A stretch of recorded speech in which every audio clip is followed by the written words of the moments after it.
Hey there, Internet. I'm Dhruv, and I'll be presenting this work on value function spaces, skill-centric state abstractions for long horizon reasoning. This is joint work with my colleagues at Google Research and UC Berkeley. Consider this tabletop rearrangement task with a robot arm. Using recent advances in reinforcement learning, imitation learning, and unsupervised skill discovery, it is possible to learn a set of primitive manipulation skills such as opening or closing drawers, picking or placing objects, etc., as shown here.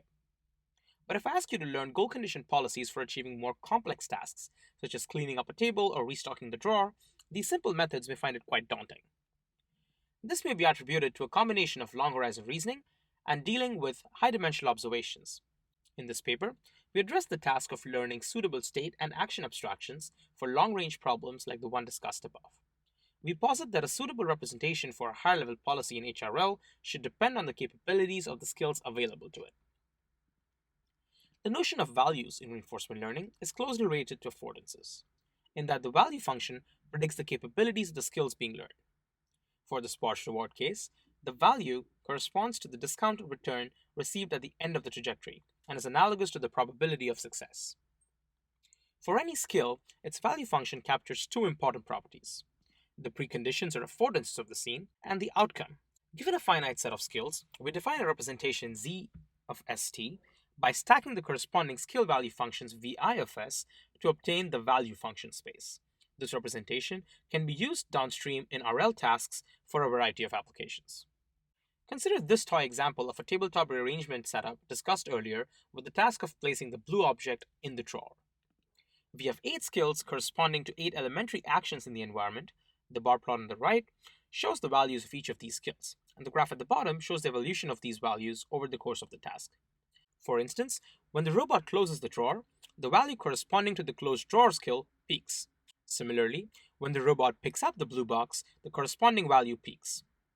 Since VFS learns a skill-centric representation of the scene, it is robust to exogenous factors of variation, such as background distractors and appearance of task-irrelevant components of the scene. All configurations shown here are functionally equivalent: an open drawer with a blue cube inside of it, a red cube on the countertop, and an empty gripper, and can be interacted with identically.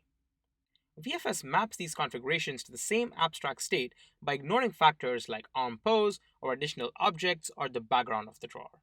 Next up, let's discuss some ways in which VFS can be used as a state representation in existing RL pipelines.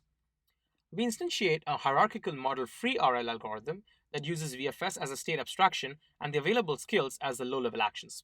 This algorithm learns a Q function and a corresponding policy at the high level using VFS as the state and the skills as temporally extended actions or options. We also instantiate a simple model-based RL algorithm that uses VFS as the state. We use a simple model-based planner that learns a one-step predictive model of the transition dynamics in value function space. Given a maze-solving task in the mini-grid environment that looks like this, and a set of simple navigational primitives corresponding to the objects present in the scene, let's consider the model-free HRL task of composing these skills to reach a long horizon goal in previously unseen mazes, such as reaching the green box at the bottom right. VFS is able to solve the goal-reaching task by reasoning over the available primitives. For a more complicated task of tabletop rearrangement with a robotic arm, consider this setup with access to pushing primitives to move an object A towards another object B. For the task of moving all the objects to cluster them in the top right corner, we show a rollout where VFS is able to reason over these available primitives to plan a successful trajectory. To understand the factors captured by VFS, we sample encoded observations from a large number of independent trajectories in the robotic manipulation task and visualize their 2D t-SNE embeddings here. Looking at some of these clusters closely, we find that VFS can successfully capture information about objects in the scene and their affordances.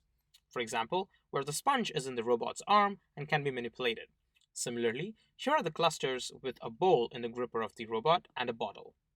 Arm poses change significantly, and this is emergent clustering observed across thousands of trajectories. In summary, we proposed value function spaces as state abstractions, a novel skill-centric representation that captures the affordances of low-level skills.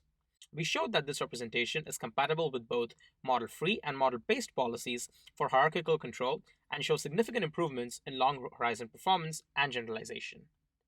If you're curious about details about our method or experiments, or just want to say hi, please feel free to drop me an email or stop by our poster during the conference. Thank you for your time.